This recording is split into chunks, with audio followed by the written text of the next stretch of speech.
Nós vamos refletir no Salmo 2 hoje e eu gostaria que você abrisse na sua Bíblia, que você acompanhasse aí na sua Bíblia, digital ou física, e que você percebesse as nuances do texto, que você anotasse para poder estudar depois. Esse é um texto rico e eu espero que ele enriqueça você, que ele te alimente.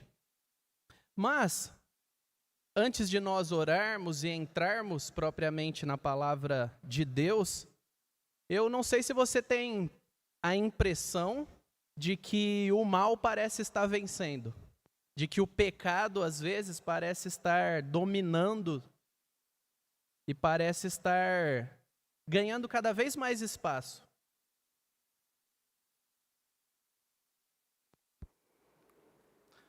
Agora sim.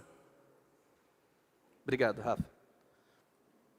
E que as injustiças imperam muitas vezes, e em todos os âmbitos, a crueldade parece estar numa escalada global, miséria, e você se pergunta, ao se sentir incomodado, Deus, será que é isso mesmo?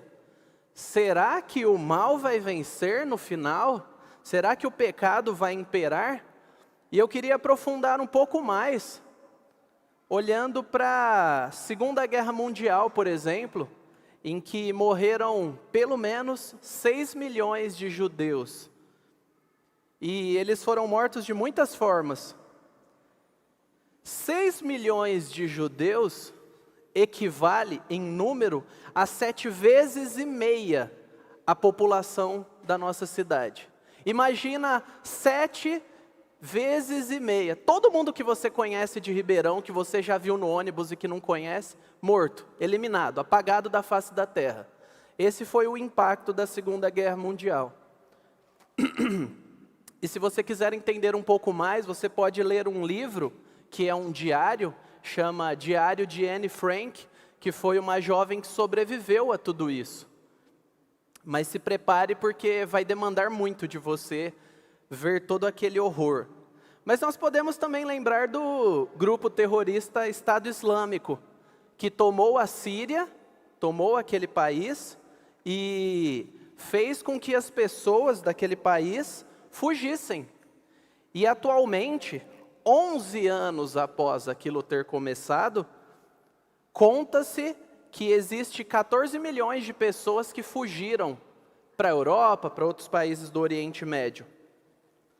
E há, hoje, fontes recentes, eu estudei para ver isso, 128 mil pessoas em campos de refugiados, sofrendo com falta de água, comida, sem estrutura de moradia básica, sem aquilo que é sanitário, esgoto, enfim.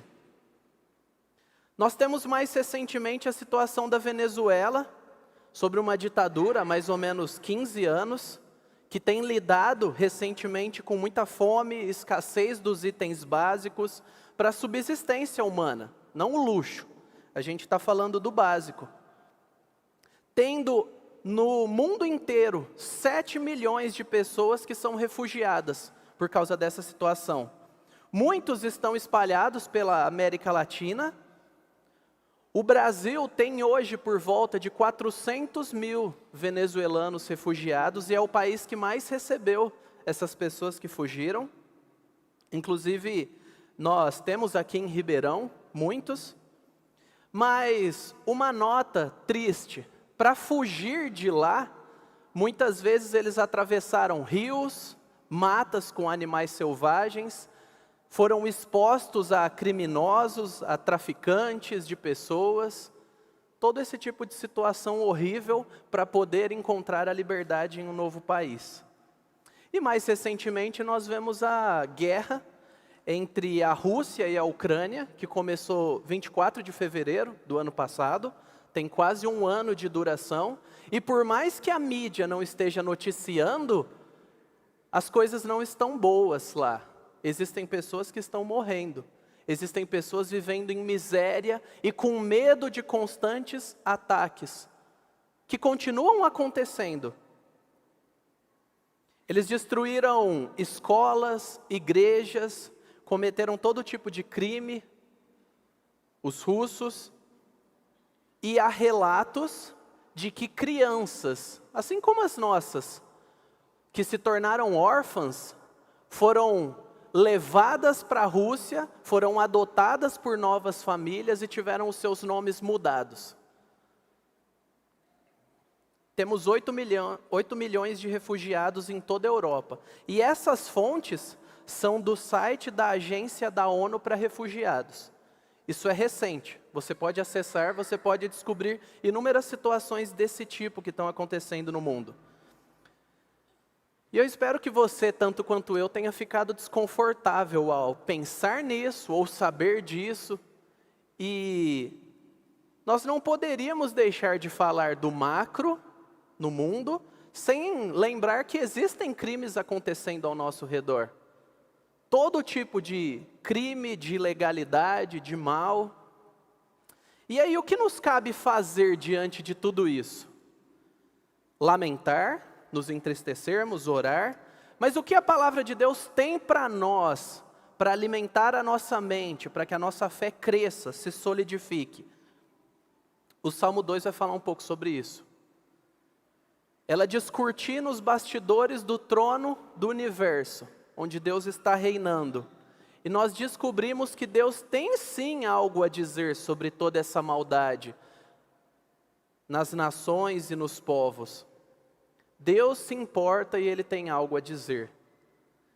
E por isso eu dei esse título, Descanse, só há um rei. Pode parecer que existem muitos reis governando e atrapalhando e fazendo todo tipo de maldade, mas no final, só há um rei governando sobre tudo e todos. E esse é o rei que você veio para adorar hoje, nessa manhã. Vamos ler o Salmo 2? Acompanhe com fé, enquanto você lê a palavra de Deus. Não se distraia. Pelo contrário, se volte para a palavra com expectativa de que ela te alimente e te transforme. A palavra de Deus é vida para nós. Diz assim: por que se enfurecem as nações e os povos imaginam coisas vãs? Os reis da terra se levantam e as autoridades conspiram contra o Senhor e contra o seu ungido, dizendo: vamos romper os seus laços e sacudir de nós as suas algemas. Aquele que habita nos céus dá risada. O Senhor zomba deles. Na sua ira, a seu tempo, lhes falará. E no seu furor os deixará apavorados, dizendo: eu constituí o meu rei sobre o meu santo monte, Sião. O rei diz: proclamarei o decreto do Senhor. Ele me disse: você é meu filho. Hoje eu gerei você. Peça, e lhe darei as nações por herança, e as extremidades da terra por sua possessão. Com uma vara de ferro você as quebrará, e as despedaçará como um vaso de oleiro. Agora, pois, ó reis, sejam prudentes, deixem-se advertir, juízes da terra. Sirvam o Senhor com temor, e alegrem-se nele com tremor. Beijem o filho para que não se irrite e não pereçam no caminho, porque em breve se acenderá a sua ira. Bem-aventurados todos os que nele se refugiam. Vamos orar?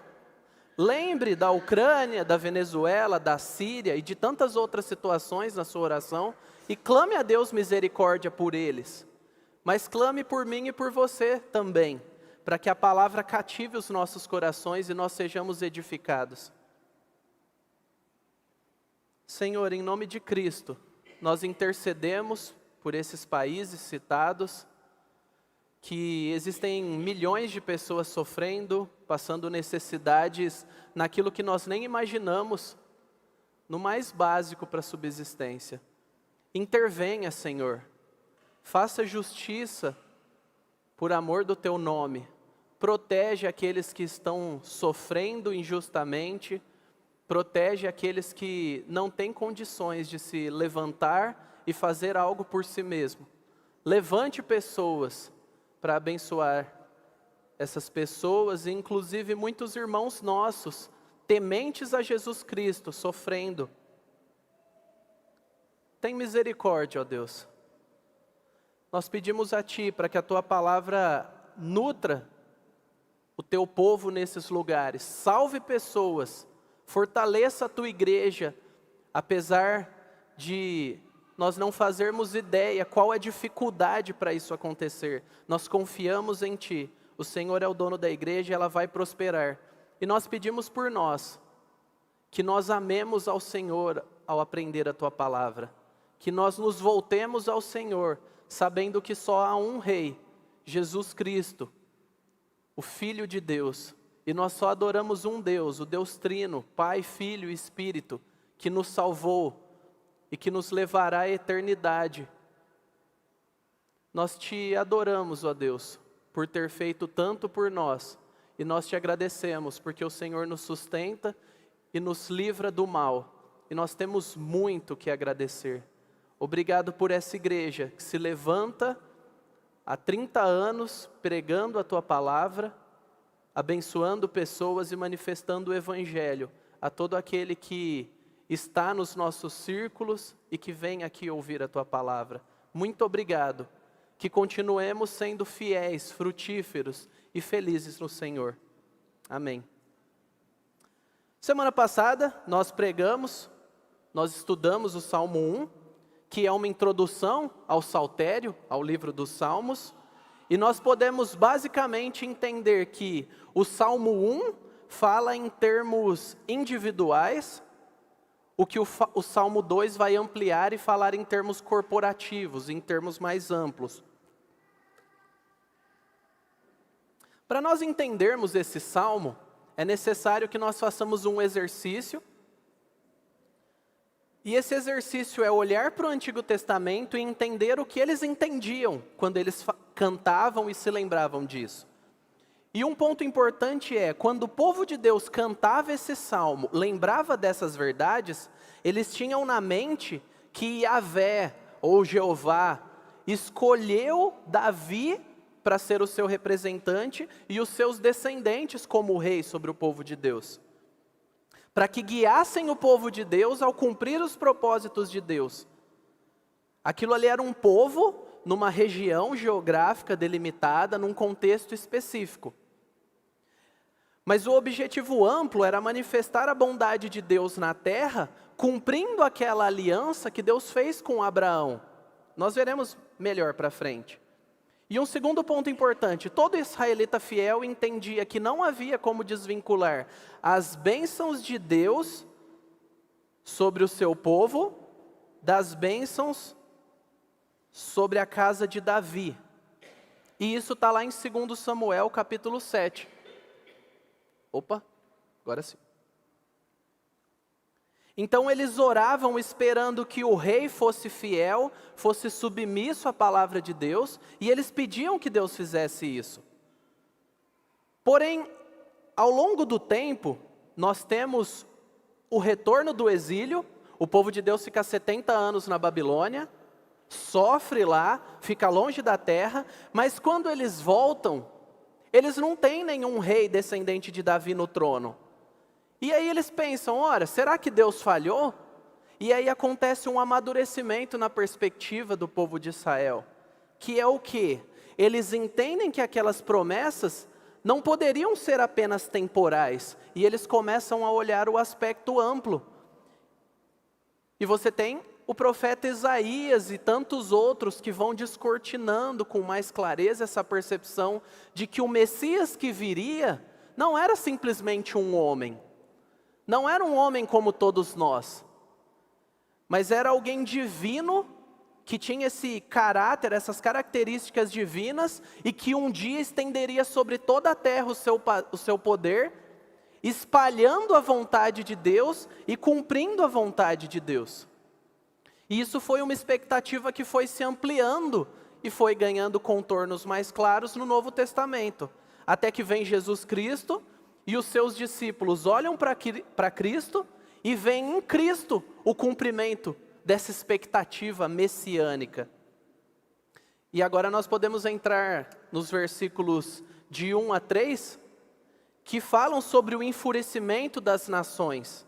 Ora, essa introdução retrata o sentimento dos povos gentios, dos povos que não eram tementes a Deus, e eles se indignavam contra o controle de Deus, personificado nos reis descendentes de Davi, e eles se juntavam com outros povos para se voltar contra Deus, para se voltar contra o representante de Deus, e inverter essa situação.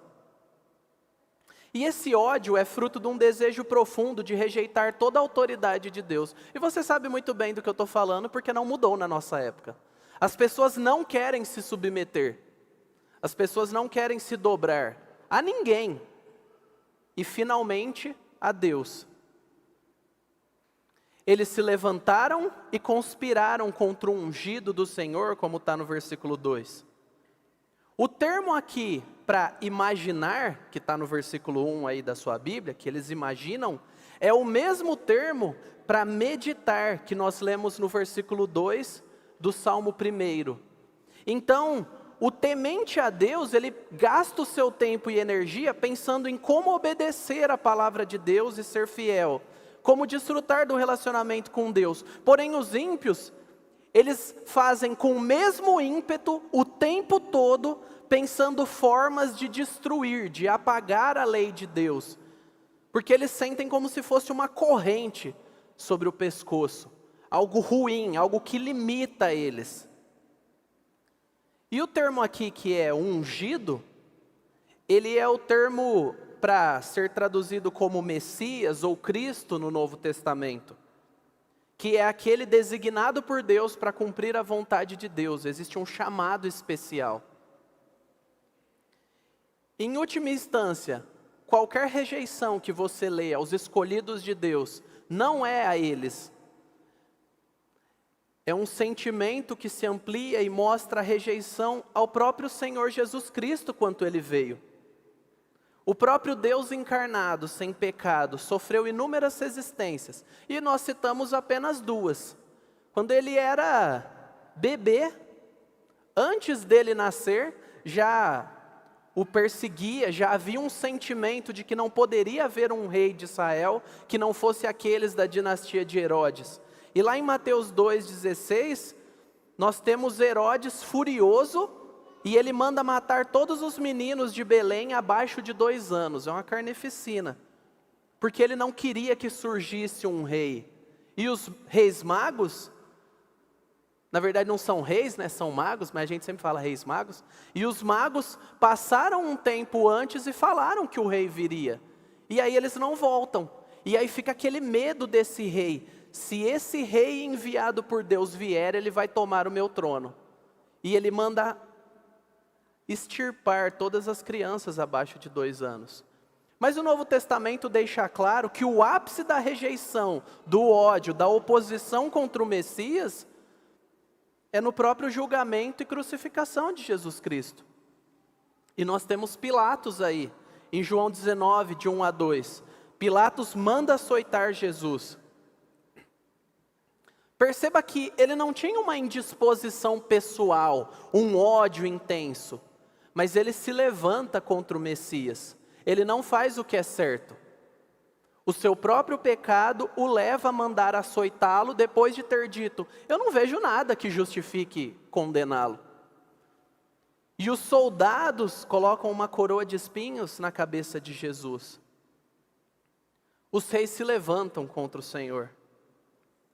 Mas nós temos uma citação desse salmo no discurso de Pedro, lá em Atos capítulo 4. Ele dá uma prévia de qual era a mentalidade dos discípulos quando eles olhavam para esse salmo, sabendo tudo que Jesus fez.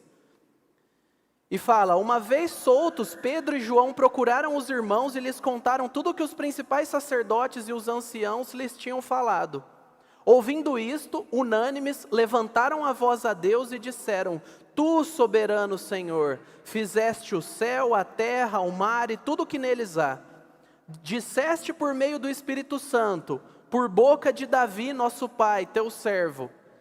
Aqui havia uma interpretação que alguns estudiosos dizem que eles interpretavam, seja como Davi, o escritor, ou atribuindo aquilo que não era conhecido dos Salmos a Davi. E aí você vai ter que escolher uma dessas duas. E ele diz que foi Davi que escreveu. E o que Davi disse no Salmo 2? Por que se enfurecem as nações? Por que se enfurecem os gentios? Os povos imaginaram coisas vãs, os reis da terra se levantaram e as autoridades se juntaram contra o Senhor e contra o seu ungido. Veja, é uma citação direta do Salmo 2. Ele está vendo o que aconteceu, está olhando e falando, isso se cumpriu em Jesus. Mas perceba que não só foram reis que se voltaram contra Jesus. Ele diz, porque de fato, nesta cidade, Herodes, Pôncio Pilatos, gentios e gente de Israel, que deveria ser do povo de Deus, se voltaram contra o Messias. Se juntaram contra o teu santo servo Jesus, a quem ungiste, para fazerem tudo o que a tua mão e o teu propósito predeterminaram. Os inimigos aí são Herodes, Pôncio Pilatos, gentios, mas gente do próprio povo de Israel, se voltando contra o Messias, se voltando contra Deus e rejeitando aquilo que Deus queria. E perceba que eles não combinavam, não era todo mundo amigo, parceiro, pensava igual. Eles nem se davam bem entre si, mas contra esse inimigo Jesus, eles deram um jeito de se organizar muito bem. Mas olhando para o versículo 28, tudo o que eles fizeram é o que o próprio Deus tinha determinado para cumprir os seus propósitos. E você precisa saborear essa verdade, essa manhã. Toda perseguição contra os escolhidos de Deus falhou no Antigo Testamento, falhou no Novo Testamento. Mas você fala, Jesus morreu e os apóstolos morreram, mas não os impediu de cumprir o propósito de Deus. E nós somos igreja, estamos aqui hoje e ela está espalhada pela face da terra. Amém? Os desígnios de Cristo estão se cumprindo. E, inclusive, Deus usa a própria perseguição para cumprir o seu propósito. A fúria das nações, em última instância, é um desejo que reside no coração do pecador de eliminar o próprio Deus. E você sabe o que é isso. Se você é cristão, em algum momento você se arrependeu e creu. E esse sentimento reside em todo incrédulo. E residir em você. Eu não quero me submeter a Deus. Cada pecado nosso carrega pelo menos em parte esse sentimento de não sujeição, de não obedecer. Essa indisposição a Deus. E quando nós somos salvos e recebemos uma nova natureza pelo Espírito, o que reside na velha natureza é isso. Nós queremos nos ver livres do controle de Deus. Essa é a essência do pecado, a essência da desobediência. Porém, para aqueles que são salvos e creram em Cristo, somente o Espírito Santo pode te renovar para crer em Cristo e pode continuar te mantendo longe do pecado, afastado dessa vida de desobediência e alegre em Cristo. E por mais que os planos das nações causem dor, morte, sofrimento, cada tentativa simplesmente vai contribuir para uma verdade. Eu quis pegar em latim porque é muito bonito em latim essa frase. Você já cansou de ouvir ela ao longo da sua vida cristã. Sanguis martyrum est semen ecclesia. O sangue dos mártires é a semente da igreja. Satanás e os seus agentes, por pior que façam, apenas cumprem os planos de Deus. Essa é a nossa esperança. Agora nós podemos aplicar essa grande verdade para os dias de hoje. Existem inúmeras manifestações do ataque das nações que são inimigas de Deus, ao que Deus ama, aos valores que Ele tem. O ataque à igreja, perseguindo, zombando, descredibilizando a nossa fé, jogando para a sarjeta a participação cristã na esfera pública, como se pelo fato de sermos cristãos, não tivéssemos dignidade para falar na faculdade, no trabalho e em todas as outras áreas. Criando burocracias para limitar a atuação da igreja nas nossas tentativas de promover o bem e pregar o evangelho. Mas também há o ataque à família, distorcendo os papéis do homem e da mulher, amolecendo um, endurecendo o outro,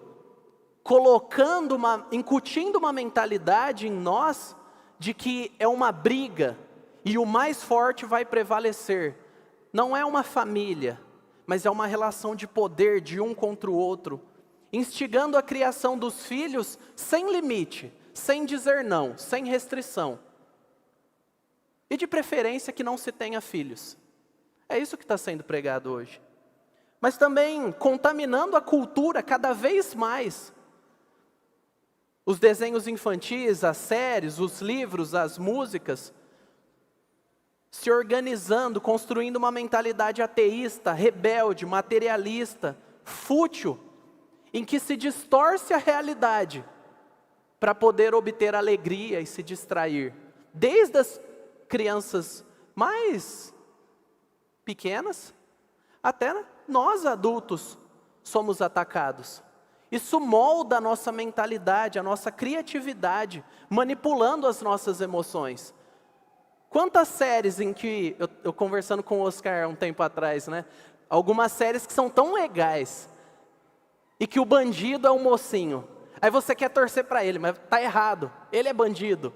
Mas parece que ele é menos bandido do que os outros.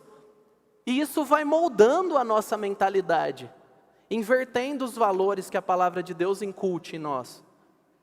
Na política, criando leis que dificultam a clareza da verdade, que manipulam a linguagem, impedindo nós cristãos de usarmos os termos que são tão caros a nós, dificultando a nossa maneira de se comunicar entre nós e com aqueles que estão aí fora. Em muitos lugares criminalizando a pregação do evangelho, criando uma redoma de assuntos em que nós cristãos não podemos tocar, consolidando cada vez mais políticas identitárias que nos dividem, que nos separam, que nos colocam um contra o outro, por causa da nossa cor, por causa da nossa condição social, por causa de escolhas que são insignificantes no final. E até na própria economia, criando impostos ilegítimos, aumentando esses impostos indefinidamente, impactando a vida dos mais miseráveis, administrando da pior maneira, limitando a possibilidade de pessoas poderem obter o seu sustento através de burocracias. As formas concatenadas das nações e dos inimigos de Deus são diversas, e elas manifestam o desejo de tornar a nossa vida miserável, de não promover o bem comum para todas as pessoas, de não dar acesso àquilo que é bom para nós. O grito das nações é por autonomia. Eu vou viver do jeito que eu quiser e nem Deus pode me impedir. Mas nós temos a resposta de Deus. Parou de funcionar. É o anterior. Nos versículos de 4 a 6, agora sim. Nós temos a resposta de Deus no céu, no seu trono. Ele zomba e ri. Ele despreza todos os esforços inimigos. Deus não se sente em nenhum momento minimamente ameaçado por nenhum inimigo dele. Não importa em que trono ele esteja. E eu estava pensando em que tipo de analogia eu poderia dar para explicar isso. A única analogia que eu achei é: você se sente ameaçado por um micróbio aqui no chão? Ou aí, do seu lado? É isso. Deus não se sente ameaçado por nenhum pecador que se volta contra Ele. Mas isso também nos traz uma pergunta. Senhor, qual é a razão para demorar a agir? Será que o Senhor está ocupado? Será que o Senhor está ignorando a maldade? O Senhor não se importa, não liga para nós? Muitas vezes nós nos sentimos tristes e fazemos essa pergunta. E os maridos cruéis e agressivos? E as esposas manipuladoras e violentas? E os patrões que exploram e retêm o pagamento dos empregados? E os empregados que lesam e roubam os patrões? E os pais narcisistas que destroem o coração dos seus filhos? Que transformam a infância deles em um caos? Mas e os filhos ingratos que drenam tudo dos pais e depois os abandonam? E os falsos cristãos que pregam falsos ensinos e enganam aqueles que não têm instrução? Será que o Senhor ignora isso? E no versículo 5 nós podemos ler com clareza: não, na sua ira, a seu tempo lhes falará. Deus não age no nosso tempo, nem como nós esperamos. E nós precisamos nos acostumar. Quanto mais cedo a gente entender isso, mais fácil fica a nossa vida. Só que nós devemos focar no caráter justo de Deus. E na 1:1:2 diz: o Senhor é Deus zeloso e vingador. O Senhor toma vingança contra seus adversários. Ele reserva indignação para os seus inimigos. Deus não está ignorando essas situações. E tem uma citação de João Calvino que eu achei que comunica muito bem como deve ser a nossa postura. Portanto, estejamos seguros de que se Deus não estende imediatamente a sua mão contra os ímpios, é porque hoje é o seu tempo de rir-se. E ainda que nesse íntere nos seja necessário chorarmos, diminuamos todavia a amargura da nossa tristeza. Sim, enxuguemos nossas lágrimas como resultado desta reflexão, sabendo que Deus não é conivente com a perversidade dos seus inimigos, como que movido por negligência e incapacidade. Não. Mas porque por enquanto Ele deve enfrentar a insolência deles com completo desprezo. Uma das maneiras de Deus manifestar a sua glória é permitindo que as nações e os poderosos façam planos mirabolantes e frustrando esses planos, expondo esse fracasso. E uma pergunta: será que a gente consegue extrair paz dessas verdades? Você consegue ficar em paz ao entender isso? Deus não está abalado. Ele não flutua como nossas emoções. Existe um rei no trono. E no versículo 6 ele fala: eu coloquei um rei. De forma definitiva, mais do que qualquer antecessor de Davi, ou sucessor de Davi, aquele escolhido por Deus, que é o ápice do cumprimento da vontade de Deus, é Jesus Cristo. E quando ao morrer, ele venceu todos os seus inimigos, que pareciam ter vencido ele. Aí estava a vitória do Messias. E ele receberá toda a honra que é devida. Nós podemos ver isso em Filipenses 2. Por isso também Deus o exaltou sobremaneira, e lhe deu o nome que está acima de todo nome, para que ao nome de Jesus se dobre todo o joelho, nos céus, na terra e debaixo da terra. Nenhum inimigo prevalecerá no final. Mas nós temos também o poder do Filho, o poder desse ungido, dado por Deus, nos versículos de 7 a 9. Nós temos no versículo 7 uma maneira profundamente afetuosa de Deus chamar de filho aqueles que eram descendentes de Davi.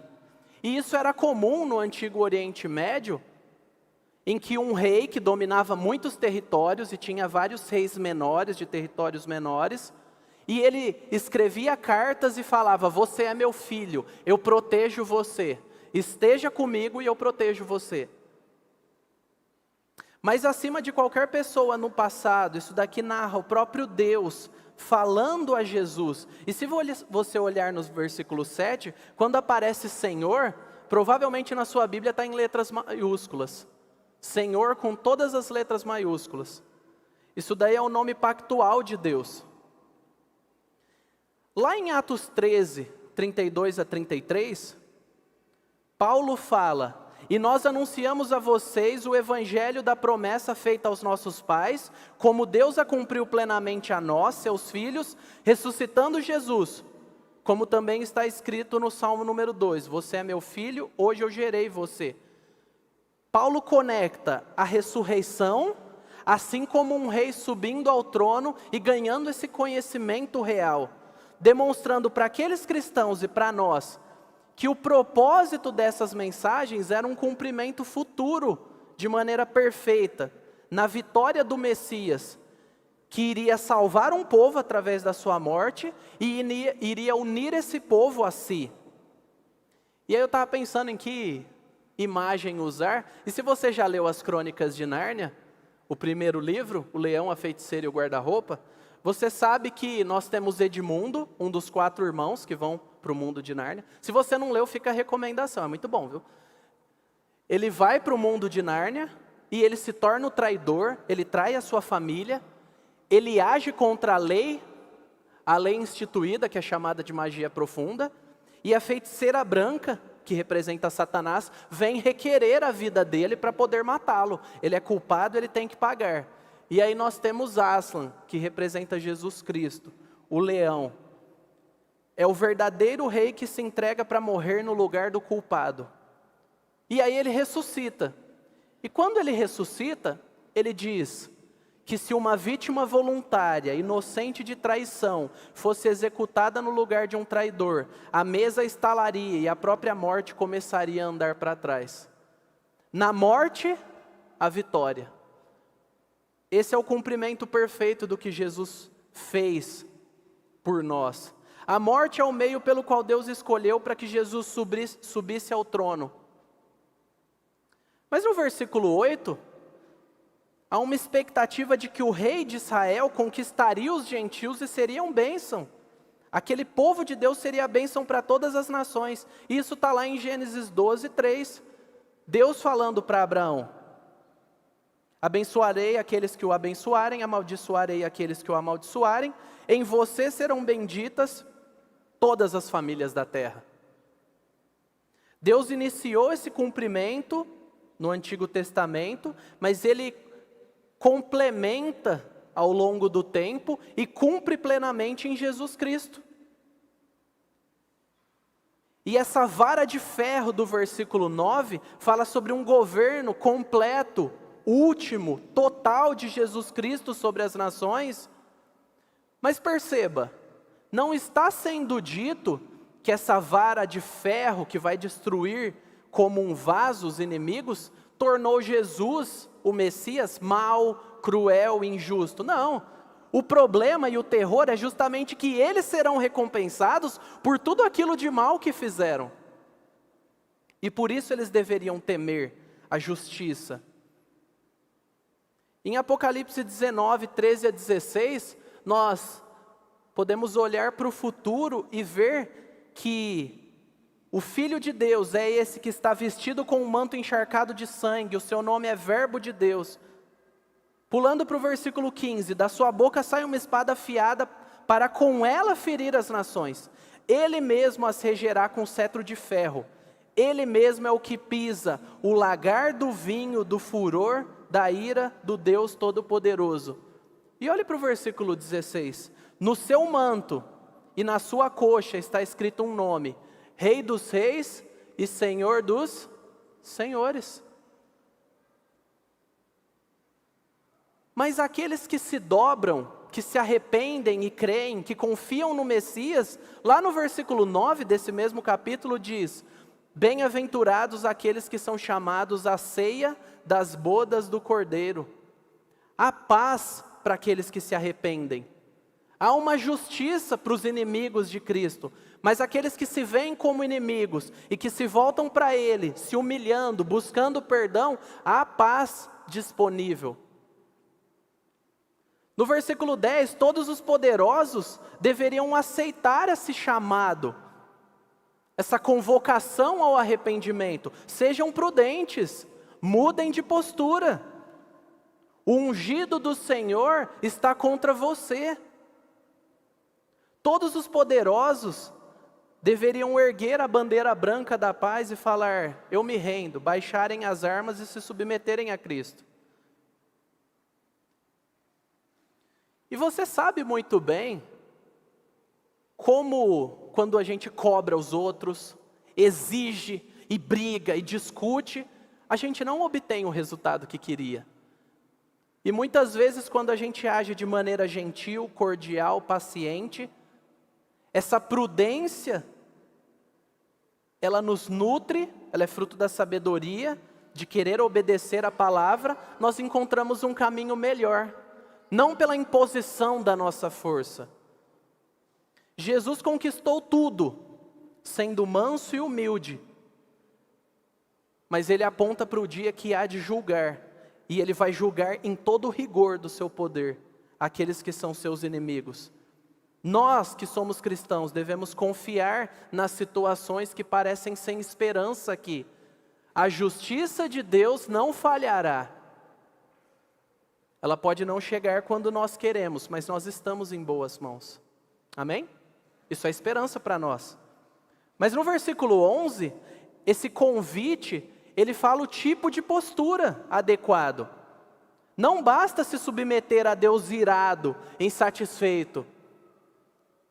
Essa postura eu vi em muitos jovens que cresceram na igreja. Eu não quero ir para o inferno, né? Então, Deus para mim é um peso. Mas é melhor ter Ele, ir na igreja do que... Não é esse tipo de postura. Deus não ignora a maneira que nós vamos a Ele. Essa convocação, ela aponta que nós devemos considerar a maneira que nós vamos a Deus. Porque Ele é um rei. E o caráter de Deus nos motiva a nos submetermos com alegria. Ele é bom, Ele tem cuidado do seu povo, Ele é paciente, Ele é cheio de misericórdia. Ele é acessível para os pecadores arrependidos. Essa é uma esperança para nós e para todos aqueles que ouvirem o Evangelho. Aquele povo que tinha vários deuses, que lia esse salmo de alguma forma, eles eram convidados a abandonar os seus falsos deuses, que pediam um sacrifício humano, que não eram verdadeiros, e confiar em Yahvé, confiar no Deus da aliança. Vir a Ele, colocando a idolatria de lado, e nós ainda temos hoje ídolos que controlam o nosso coração, do conforto, do prazer, do trabalho, da aceitação. E mesmo como cristãos, nós precisamos constantemente revisar se nós estamos descansando no nosso esforço ou no amor de Deus. E o versículo 12 fala para beijar o filho, para se submeter ao filho, para que ele não se irrite e para que não seja destruído no caminho. Porque em breve se acenderá a sua ira. E o que seria essa ira? Eu queria colocar de maneira gráfica em Apocalipse, versículo 6, em Apocalipse capítulo 6, versículos 15 a 17, nós temos essa descrição. Os reis da terra, e perceba como ela é exaustiva. Os reis da terra, os grandes, os comandantes, os ricos, os poderosos, e todo escravo e livre, se esconderam nas cavernas e nos penhascos dos montes e disseram aos montes e aos rochedos: caiam sobre nós e nos escondam da face daquele que está assentado no trono e da ira do Cordeiro, porque chegou o grande dia da ira deles, e quem poderá subsistir?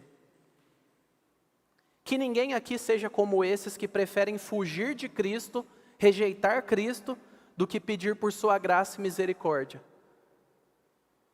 Tenha piedade da sua alma, veja o caminho que você tem trilhado. E o versículo 12 encerra com uma conclusão que volta lá para o começo do Salmo 1. Bem-aventurados todos os que nele se refugiam. Se você se submeter ao Filho de Deus, você será bem-aventurado. Você será feliz, satisfeito, com uma vida plena, não externamente, não de condições favoráveis. Às vezes as condições não vão estar favoráveis, muitas vezes. Mas quando as condições não estiverem favoráveis, você terá paz e nutrição, você poderá descansar, porque tem um rei no trono cuidando de você. E caminhando para a aplicação, eu chamo o pessoal da música para se posicionar, descanse. Se você é parte da igreja de Jesus, se você é cristão, se você se submeteu a Deus, creu no Evangelho, nenhuma rebelião dos seis da terra vai te destruir, porque nenhuma delas pode vencer Jesus Cristo. Nunca pôde e nunca poderá. Toda calúnia na sua família, toda mentira do trabalho, todo desprezo na faculdade ou na escola, não tem poder de te destruir. Não tem poder de te afastar de Deus. Não viva ansioso. Lute contra a ansiedade, crendo que Ele é o Rei que cuida de você. Mas nós precisamos nos preparar para uma guerra. O mundo odeia o seu Salvador. E ele odeia você. Isso é um fato. Não se iluda achando que o mundo é um local seguro, neutro, amigável. Não existe neutralidade. Existem dois tipos de pessoa diante de Deus. As armas que Deus nos deu para nos manter firmes diante de todos os ataques é o Evangelho, que nos salvou, que nos mantém unidos como igreja, a oração individual e coletiva, orando uns pelos outros, a comunhão com os nossos irmãos, que lutam também conosco, por nós, para que console os nossos corações nos dias difíceis, para que nos mantenha de pé. E caso você não esteja vivendo um momento de lutas, que você tenha chorado, orado, se sentindo meio apertado, eles virão. Não corra de Cristo, corra para Cristo. Não fuja da igreja. Se una à igreja. Peça ajuda. O pecado não se vence sozinho, ele só se multiplica. E terceiro, lealdade absoluta só a Cristo. Comprometa-se.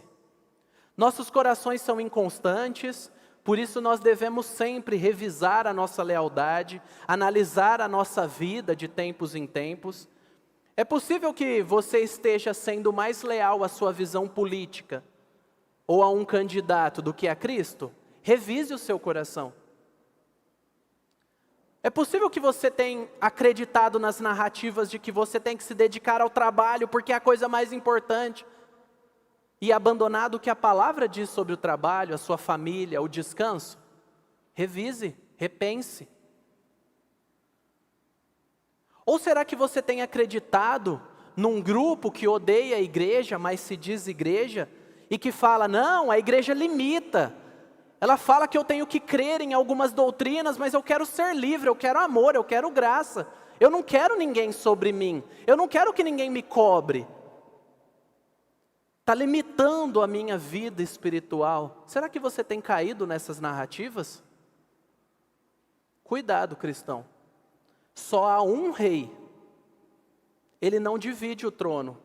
E sendo que só há um rei, todos nós somos súditos, inclusive aqueles que têm autoridade sobre nós, seja liderança em casa, do marido, da esposa, seja na faculdade, no trabalho, na igreja, no país. Deus colocou pessoas, e a nossa obediência a Ele passa por nos submeter àquelas autoridades que Ele colocou sobre nós.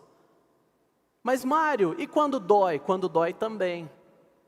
Mas Mário, quando fica difícil? Quando fica difícil também. Mas e quando eles exigem de nós aquilo que a palavra diz que nós não podemos abrir mão? Aí nós dizemos não. Nós nos posicionamos. Nós não matamos, nós não discutimos, nós não agredimos. Nós nos posicionamos e submetemos a Deus. Você pode orar por você? Orar por aqueles que você sabe que têm tido dificuldade de confiar em Cristo, e por aqueles que você conhece que não creem em Cristo? Feche seus olhos, vamos orar, para que essas verdades penetrem e e fluam no nosso coração nos momentos de dificuldade. Há um rei, só um rei no trono, e ele é tudo que nós precisamos. Senhor, em nome de Cristo, nós nos voltamos a Ti pedindo misericórdia.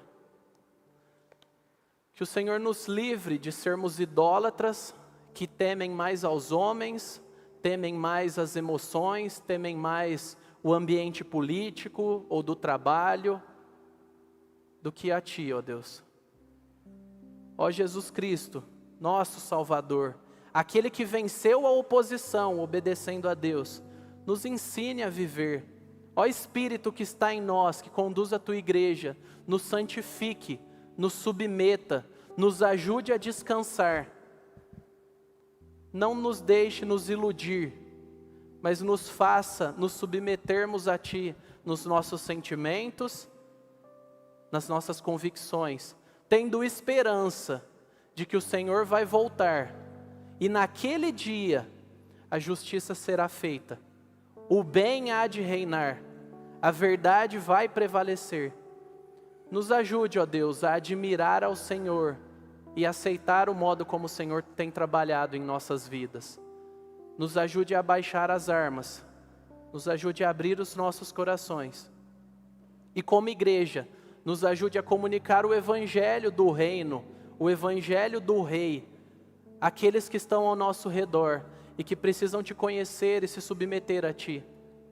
Isso é o que eu oro por mim, pelos meus irmãos, crendo que o Senhor fará de acordo com a Tua vontade, para o nosso bem, para a Sua glória, em nome de Jesus. Amém.